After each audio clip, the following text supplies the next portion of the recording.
Will DC Universe Online add the absolute DC characters to DC Universe Online? Let's talk about it. Hello heroes and villains, welcome to Multiverse. Some of you guys were asking if we would get the absolute DC Universe added to DC Universe Online, and there was an article about that mentioning that a little bit. But before we look into that, let's take a quick look at the EG7 year-end report for 2024. The parts that most interest us are the parts talking about Daybreak and DC Universe Online. Here there's a quick mention about Daybreak is working closely with Cold Iron on track to bring its new game to market later this year. And if we trust our friend Google, it would seem that this new game will be a multiplayer action shooter game based in the Alien universe. Now, why does this matter for us DC Universe Online players? Quite simply, it is because Daybreak will advance approximately 23 million USD to fund the development of that game. So sadly, whenever you give money to Daybreak for DC Universe Online, sadly some of that money will be used to finance the Alien Universe game. It's sad, but that's how it works. A lot of you guys were not happy at some point where it pretty much was confirmed that most of the money spent on DC Universe Online was going to other games, to other projects, and sadly this pretty much confirms that. Also, there's also the EverQuest 3 game that is also in the work, although it might be called something else than EverQuest at this point. But either way, it's obvious that Daybreak are using some of the money from DC Universe Online to finance those other games. Sadly, once you give your money to Daybreak and EG7, you have no control over what they do with that money afterwards. So they could decide to finance some other games, or they could decide to purchase expensive yacht, expensive cigars, and more. Sadly, once you give them your money, you have no say and no control over what they do with it. It's sad, but that's how it works. And for EverQuest 3, it does make some kind of sense. They do own the EverQuest IP, so it does make sense for them to want to invest on the IP they own, as opposed to the IP where they have to pay a license. Although they don't own the Alien license either, they have to pay a license for Alien. So in that case, it's a bit of a weird choice. I will put a link to that investor's report in the description down below if you guys want to see the whole report. But the part of the report that really interests us is this part over here. So here they do mention that it was a transition year for DC Universe Online with a new leadership team taking the reins with updated direction for the title as communicated early 2025. I'm not sure exactly what communication he's talking about. It might be some internal communication because we did not get communication in early 2025. And they continue saying under the new leadership, the annual content release schedule will expand from 2 to 3 chapters. When the devs decided to rename the episodes into chapters, there was a whole bunch of wild theories about what that would mean. Some people thought that we would be getting a bit less content, but we would be getting content every week or something like that. It's nothing like that. It's quite literally just a rebranding of the episodes, a rebranding of the game, sort of. Basically, it's like taking an old car, giving it a fresh new coat of paint, and saying that it's a new car, when it's pretty much the same old car. It's sad, but that's how it is. And we already knew that, we already could see that when we saw the latest episode, but this year pretty much confirms what some of us knew already. So whether you want to call the new content episodes or DLC, doesn't really matter. Basically, we're getting similar content with just a few tweaks here and there. So the changes are pretty much on a superficial level, but we're still, at the end of the day, we're still getting pretty much a similar content to what we had before. Although the one good thing maybe is that they are talking about going back to 3 DLCs per year, as opposed to only 2 DLCs per year, like we've had ever since we got the House of Legends. Why do I say maybe? Because it would seem that in order to be able to go back to 3 DLCs per year, they will give us even more reused content than we had before. For example, in the latest DLC, they had to give us a reused raid from the Sins of Black Adam DLC. And not to mention the solo, the alert, and the raid, which are pretty much the same mission. So it seems that they are trying to go back to 3 DLCs per year. Sadly, in order to be able to do that, it seems that we may be getting a lot more reused assets than before. I guess we're gonna have to wait and see for that. Also, if we keep on reading, additionally, significant gameplay changes and monetization efforts are planned for 2025. Now, what does that mean exactly? We don't really know. For the gameplay changes, it may have to do with like some of the changes we were told about the summons. Apparently, there's going to be some rework about the various summons and how they work and all that good stuff. But we don't really know anything about that just yet, so it's kind of hard to tell at this point. For the monetization efforts, we've been seeing that for a while now. Basically, DC Universe Online has been a lot more aggressive in trying to monetize the game. We saw that way back when with the allies. We saw that then later on with the Wolfpack artifacts. And we saw that not too long ago with the mods that you could purchase from the marketplace. So it's obvious that they are trying to find more ways to have us pay to play DC Universe Online. I guess we're going to have to wait and see what they actually end up to doing. So I'm not going to go over all the report. Again, I will put a link to that report in the description down below if you guys want to read the whole report. And now let's move on about the interview about DC Universe Online. So you can see the interview is on MMORPG website. So how DC Universe Online has remained popular for over 10 years and how it plans to keep going. I find that a bit ironic because some of the devs who are talking in the interview have been there for less than a year, but they're talking about DC Universe Online as if they've been there for the past 10 years and as if they were involved in the game lasting this long, which obviously is not the case. In a roundabout ways, this is pretty much just to promote the latest DLC Day of Reckoning and the new storyline Light and Rain, but there are a few nice bits of information we can get throughout the interview. So they pretty much start mentioning MMOs that can brag about having a long lifespan, like Warcraft, EverQuest, and more. And also, they mentioned that DC Universe Online obviously is amongst those games, since it was first launched in 2011. The MMO is still fairly active, it has a decent player base, and somehow it outlived other games that Warner Brothers were working on, like Multiversus. I'm surprised they didn't mention the SS versus Justice League game, but there we go. Again, I find it a bit ironic. Basically, we're talking about that with people who have been with the game for less than a year in some cases. So they were not there for the past 10 years. They were not the ones who were responsible for the game lasting this long. They're just the latest people working on the game. But I guess seeing how they are the people working on the game right now, they are the one who get to answer that question. But at the end of the day, they were not responsible for DC Universe Online lasting more than 10 years. But they are the ones who will have to take the next step. So hopefully they will be able to make DC Universe Online last another 10 years. I guess we're going to have to wait and see for that. Although the first one to answer is Chad Brown, aka Red 5. He's probably the one in the article who's been working on DC Universe Online the longest. But even he did not work on DC Universe Online for 10 years. I think he's been part of the DC Universe Online team since 2018, but I could be mistaken. But either way, our friend Red 5 says that the most obvious answer is that there are people who want to play games with people as superheroes. It's a very social thing to do. And here we have our friend Al Rivera, Mr. Blue Lantern himself.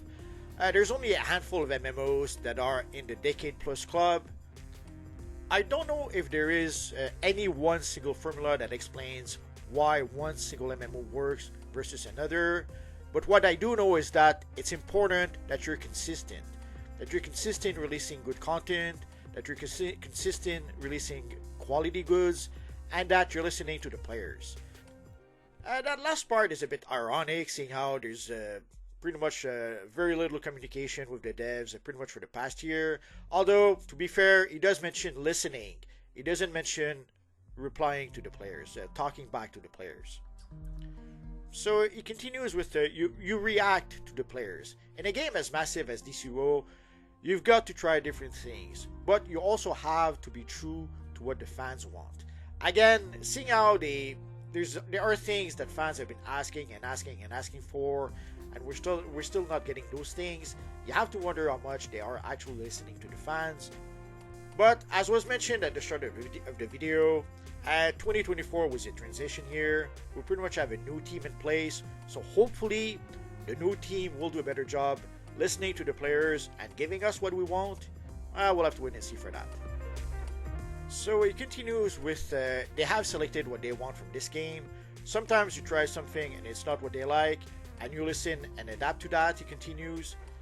Again, we have to wonder if they're truly doing that, because it would seem that instead of listening to what people are asking for, they seem to want to do their own thing instead. Oh well, again, we have a new team in place. I guess we're gonna have to wait and see what they actually end up doing. Here they mentioned how DCUO went through several console generations, talk about CPU and that kind of stuff, but then they switched to our friend Chad Bowers again. A little secret about game developers is that we all see things that we want to put into our game. You have to be very careful about that, because you see a system that you want in the game and sometimes it is not the right fit. You really have to be particular about it. But of recent MMO trends, the biggest thing I can think of is that we want to be more accessible. We want it to be an easier process just to play the game, unless you really want to play the hard elite level stuff. So in a nutshell, I would say they're trying to make the game more casual player friendly.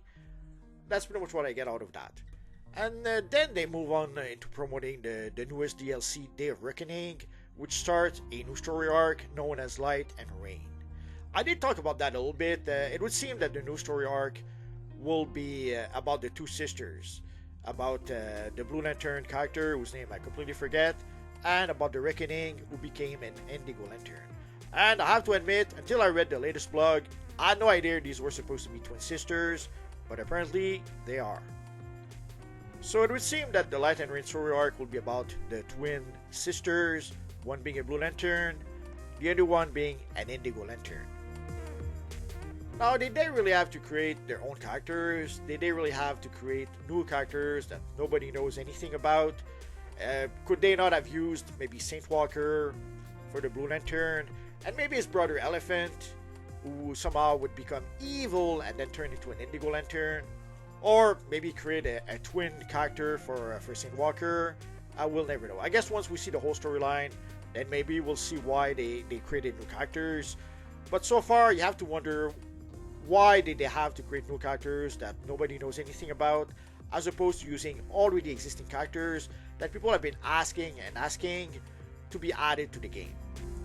So here they mentioned that the big plan here is, rather than fairly self-contained episodes, stories that the MMO relied on in the past, these stories will actually tease and lay seeds for what to expect in the future of DC Universe Online. This also means that story threads laid down by Light and Rain now will later be paid off in episodes released over the course of the year. Now, we already know that the next, basically Light and Rain will last 4 DLCs. We had the first part, we have 3 more parts coming up, so we already know that the next 3 DLCs will be part 2, 3, and 4 of the Light and Rain arc. And sadly, again, we've been getting 2 DLCs per year for quite some time, so if we still get 2 DLCs per year, that means that that storyline will last for the next 2 years. Holy crap, that's going to be a long storyline. And even if they go back to 3 DLCs per year, which is what they do mention at the start of the video, sadly, even 3 DLCs per year means that the storyline will last over a year. So if you like the Light and Rain storyline, you're probably doing the happy dance. You will get the storyline you like for the next year and some change. Sadly, if you don't like the Light and Rain storyline, if you don't like the new characters that they've created, too bad, so sad. You're gonna be stuck with those characters for the next year and change. It's sad, but that's how it is. So that is one of the challenges or the risks of doing multi-part storylines, is that if the first part of your storyline stinks, it's going to be a long, bumpy ride until you get the rest of the storyline. Also, I could not help but notice that he still calls it episodes as opposed to the new chapter rebranding. And they continue with this, I'm told, in an interview with the team last week, in an attempt to replicate the storytelling from comics themselves and how story beats that were set up issues earlier can suddenly blossom into something massive further down the line. As a crescendo, one needs only to look at the setup going all the way from Grant Morrison's Seven Soldiers to their final Crisis event to find an example of this. Sadly, what they don't mention is that in comics, each part of a story is a full issue, a full story on its own. Like when you take an example I used before was the 10 Nights of the Beast in the Batman comics. The 10 Nights of the Beast storyline was told in 4 comics and 4 issues, but each issue would stand on its own. You had all the information you needed in each issue, but then when you took all 4 issues, you had a larger storyline with the evil KG Beast. And with the KG Beast, like already just with the first issue of the storyline, you already knew who the KG Beast was, you knew his motivation, you knew what he was planning to do. Sadly, in the case of Light and Rain and the Day of Reckoning, we don't know much, if anything, about those new characters. We know that one is a Blue Lantern, we know that one became an evil force of evil for some reason, and then is now an Indigo Lantern, and now we know that they're twin sisters. That's pretty much all we know about them. Again, it's nice that they wanted to create their own characters, and sadly they didn't do too good a job introducing those characters to begin with. So if we don't really know these new characters, if we don't know much about them, why should we even care about them to begin with? And it's even worse with Voivode. They created a new character called Voivode, they killed her in that very first storyline, and I know that some people think that she will come back later on because of the involvement of Neron, but if we take a look at the latest blog, I don't think Voivode is coming back anytime soon, if ever. And basically they continue. This also leads to the question of what DC comic books storylines DC Universe Online is planning to pull content from. So they're talking about the recent events such as Absolute Power, Night Terrors, Dark Crisis on Infinite Earths. I hope they don't take anything from those storylines, because sadly those storylines were not successful. I've mentioned that before. They have to build DC Universe Online on success. Yeah, if they go back and take some already existing storyline, that is fine. But they have to pick popular storyline. They have to pick successful storylines. If they build a story on top of a story that was not a success in the comics, it's pretty much building the story on failure to begin with. Not a good idea. And here is where they reach the point where they do talk about the Absolute Universe. So basically, they're talking about how some of the previous storylines, like Absolute Power, Night Terrors, Dark Crisis on Infinite Earths, provided massive world-ending stakes. But meanwhile, smaller, more personal stories, such as the newly launched Absolute line of books, show off different takes on the DC Universe, and also allowing for twists on a well-established world. So could players see themselves in the Absolute Universe anytime soon? ... So our friend Al continues with one of the things that I want to make sure that happens in DCUO is that we remain current with our content. It's something they've been doing for pretty much forever at this point. They've been trying very hard to prioritize what is going on in the current comics right now, as opposed to giving us some of the more classic storylines or some of the more classic characters that were more popular than the current content. It might be a mandate from DC Comics themselves. Maybe DC Comics are pushing for them to use the current content as opposed to the classic content, which sadly is way more popular than anything they've been producing for some time. We don't know. We don't really know. So is it the devs themselves that are making those choices? Is it DC that are making them make those choices? We'll probably never get the answer to that. So our friend Al continues, as current as possible as to what's going on in DC Comics. So he continues, so Absolute Power, the Absolute Universe, and some stuff that I don't want to talk about yet. We're working with DC directly on stuff that they're excited about, that the fans are excited about, and I can tell you that you will see the Absolute Universe stuff in our game. Now, what does this really mean?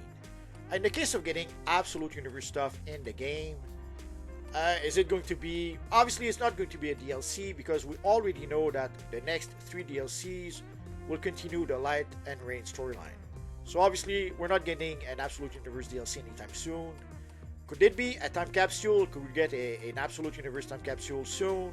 Yeah, I suppose that could be doable. Is that what he's talking about? The truth is, we don't know. I remember there was this event called the New 52 way back when, where in DC Universe Online they tried to add some of the New 52 in DC Universe Online, and what they ended up doing was, way back when, they gave us something that was called Prometheum lockboxes. So that is how we got New 52 content in DC Universe Online. We had those Prometheum lockboxes, and within those boxes you had a handful of styles from the New 52. So we sort of had the New 52 Superman style, we had the New 52 Batgirl style, the New 52 Deathstroke style, and others I failed to mention. Sadly, very quickly, the New 52 became obsolete, and that's pretty much all the New 52 content we got added to the game. There might be something else I forget, but overall, the New 52 was not a success in the long run, and they pretty much gave up on that after a while. Basically, after about 2 years, the New 52 was replaced with the Rebirth Initiative, and that was pretty much the end of the New 52.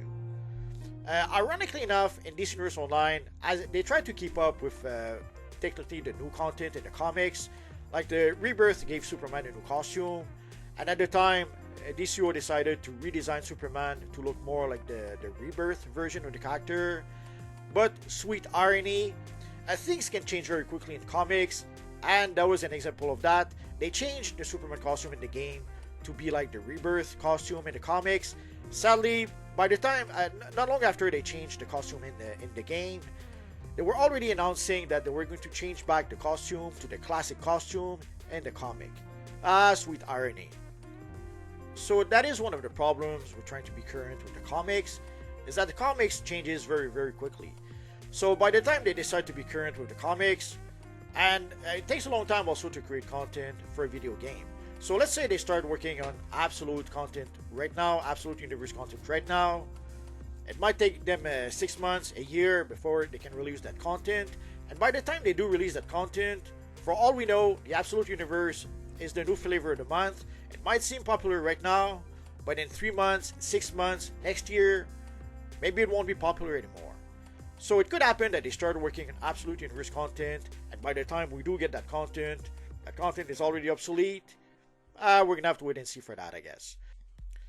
Sadly, that is one of the issues, that is one of the problems with trying to use current content, is that sadly, too often that content becomes obsolete really quick, as opposed to going back to the classics. Like, the classics are classics for a reason.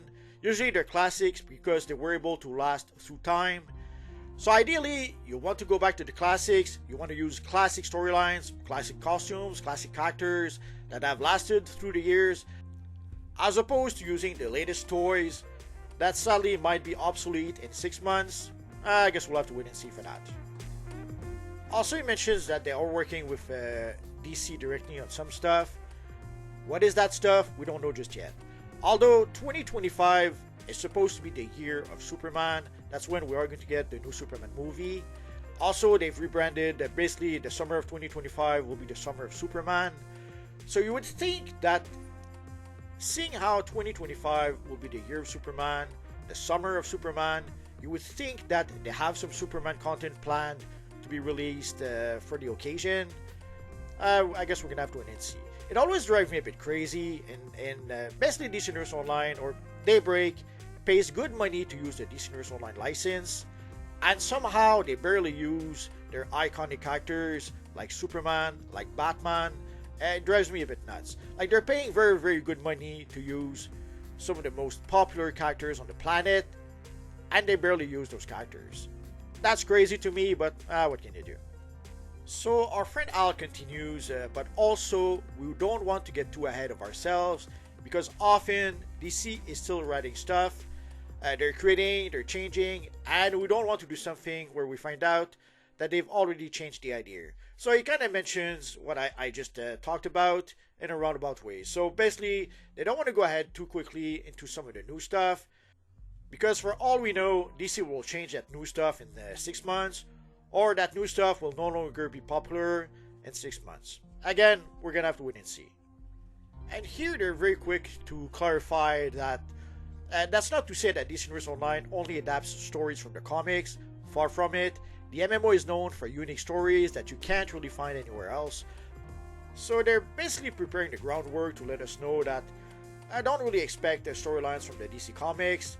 I should expect new, unique storylines. So basically, at this point, we know that the devs are working on their own storyline, Light and Rain, which has nothing to do with the comics.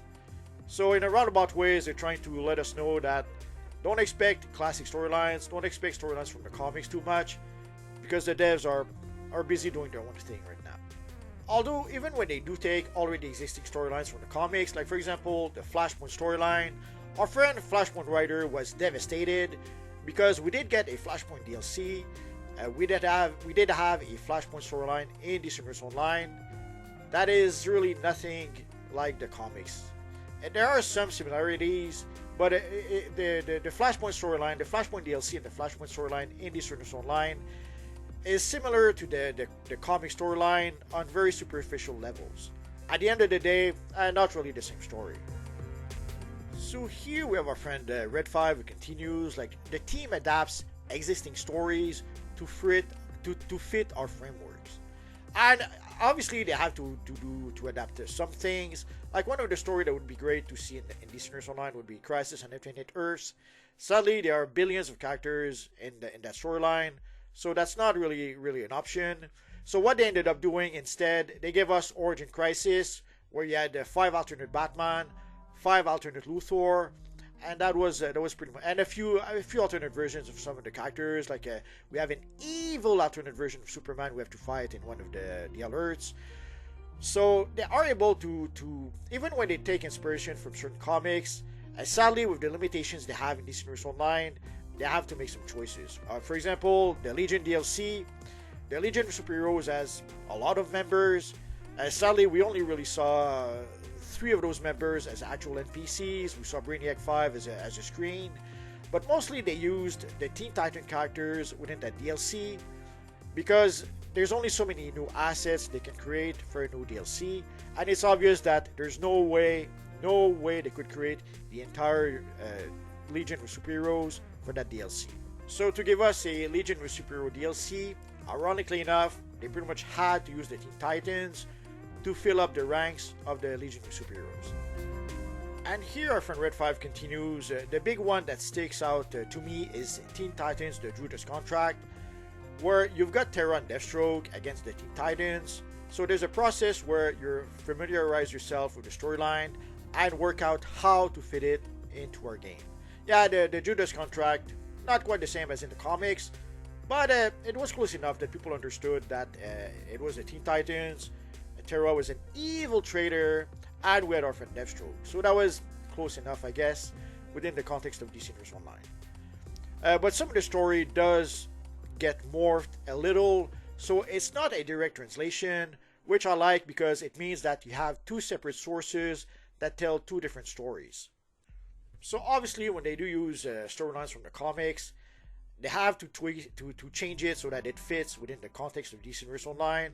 Like in DC Universe Online, whenever we get a new DLC, there's only basically a handful of new characters that they can create for that new DLC.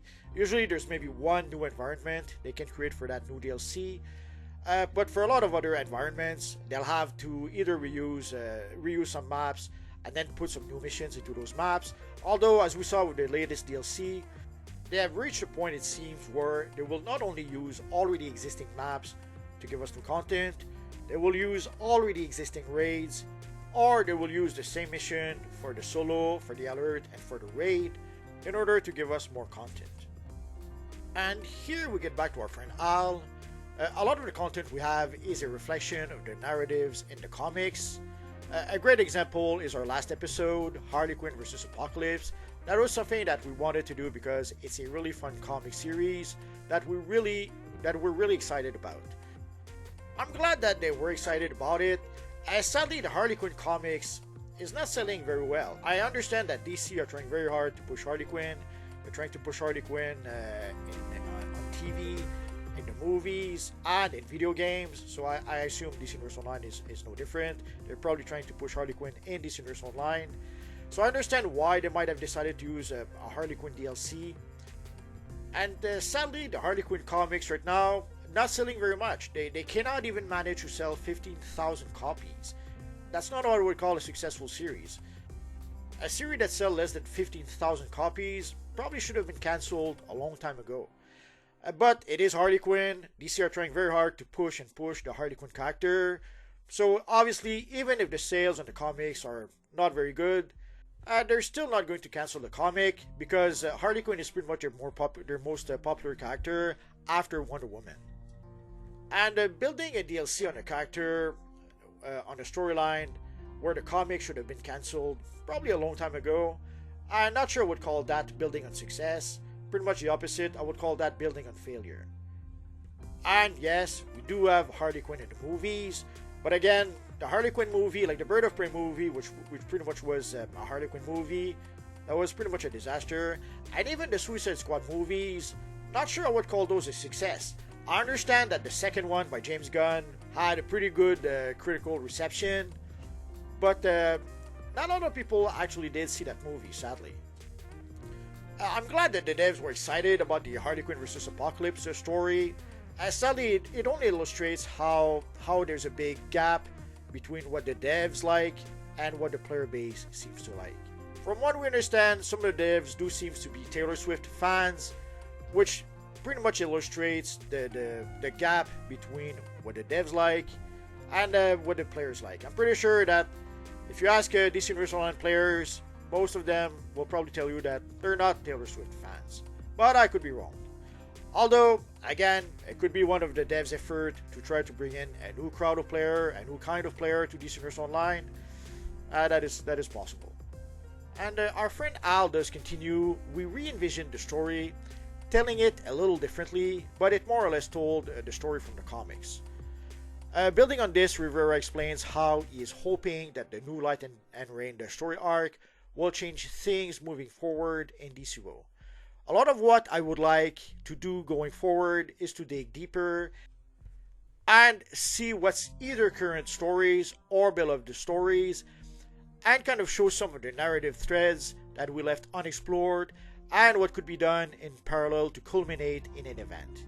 I'm not sure how they could manage to squeeze a beloved stories into the mix, seeing how for the next year and a half, maybe 2 years, the story we will be getting will be the Light and Rain storyline. So I don't see much room for beloved stories in there. I guess we'll have to wait and see, I suppose.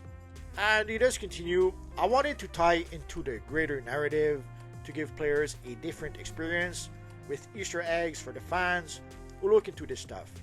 That's the kind of narrative I'd like to tell. Now, I'm not going to go on and on about the story here.